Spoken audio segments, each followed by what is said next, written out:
بسم اللہ الرحمن الرحیم۔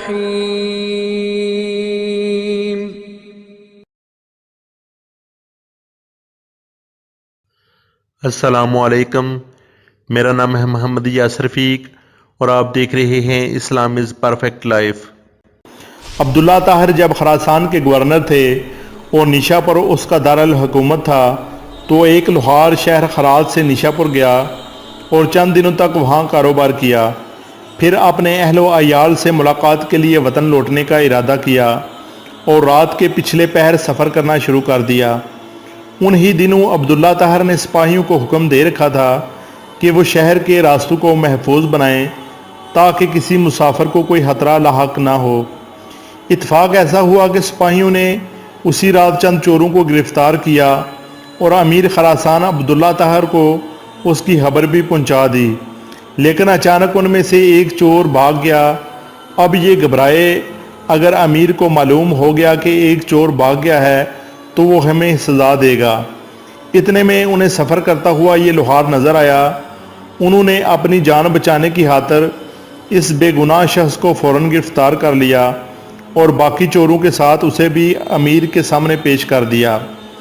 امیر خراسان نے سمجھا کہ یہ سب چوری کرتے ہوئے پکڑے گئے ہیں، اس لیے مزید کسی تفتیش اور تحقیق کے بغیر سب کو قید کرنے کا حکم دے دیا۔ نیک سیرت لوہار سمجھ گیا کہ اب میرا معاملہ صرف اللہ شان جل جلالہ کی بارگاہ سے ہی حل ہو سکتا ہے اور میرا مقصد اس کے کرم سے حاصل ہو سکتا ہے، لہٰذا اس نے وضو کیا اور قید خانہ کے ایک گوشہ میں نماز پڑھنا شروع کر دی۔ ہر 2 رکعت کی بعد سر سجدہ میں رکھ کر اللہ تعالیٰ کی بارگاہ میں رکعت انگیز دعائیں اور دل سوز مناجات شروع کر دیتا اور کہتا، اے میرے مالک، تو اچھی طرح جانتا ہے میں بے قصور ہوں۔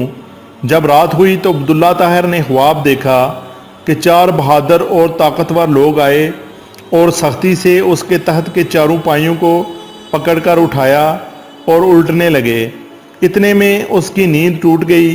اس نے فوراً لا حول ولا قوۃ الا باللہ پڑھا، پھر وضو کیا اور اللہ سبحانہ تعالیٰ کی بارگاہ میں 2 رکعت نماز ادا کی، جس کی طرف ہر شاہ و گدا اپنی اپنی پریشانیوں کے وقت رجوع کرتے ہیں۔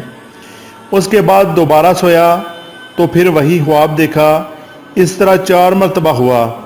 ہر بار وہ یہی دیکھتا تھا کہ چاروں نوجوان اس کے تحت کے پایوں کو پکڑ کر اٹھاتے ہیں اور الٹنا چاہتے ہیں۔ امیر خراسان عبداللہ طاہر اس واقعہ سے گھبرا گئے اور انہیں یقین ہو گیا کہ ضرور اس میں کسی مظلوم کی آہ کا اثر ہے۔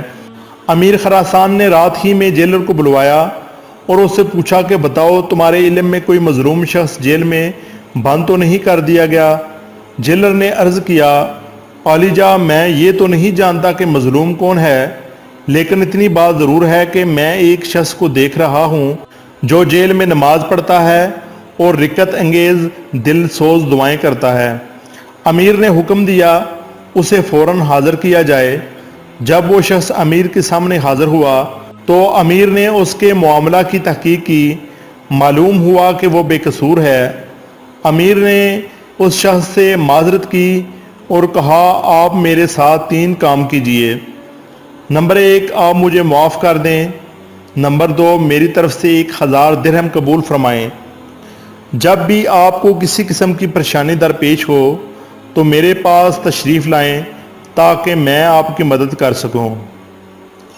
نیک سیرت لوہار نے کہا، آپ نے جو یہ فرمایا ہے کہ میں آپ کو معاف کر دوں تو میں نے آپ کو معاف کر دیا، اور آپ نے جو یہ فرمایا کہ 1000 درہم قبول کر لوں تو وہ بھی میں نے قبول کیا، لیکن آپ نے جو یہ کہا کہ جب مجھے کوئی مشکل درپیش ہو تو میں آپ کے پاس آؤں، یہ مجھ سے نہیں ہو سکتا۔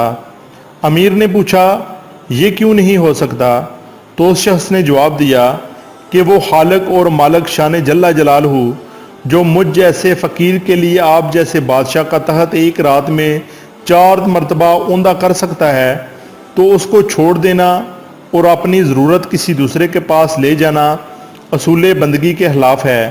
میرا وہ کون سا کام ہے جو نماز پڑھنے سے پورا نہیں ہو جاتا کہ میں اسے غیر کے پاس لے جاؤں؟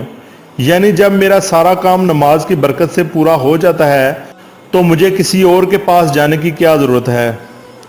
اللہ سبحانہ تعالی ہم سب کو سیکھنے اور نیک عمل کرنے کی توفیق عطا فرمائے۔ اللہ سبحانہ تعالیٰ کے حضور 5 وقت نماز پڑھنے کی توفیق عطا فرمائے۔ مزید ویڈیوز دیکھنے کے لیے چینل کو سبسکرائب کر دیں اور چینل پر موجود گھنٹی کے بٹن کو پریس کر دیں تاکہ نئے آنے والی ویڈیو آپ تک پہنچ سکے۔ اللہ سبحانہ تعالیٰ ہم سب کا حفظ و نگہبان۔ والسلام۔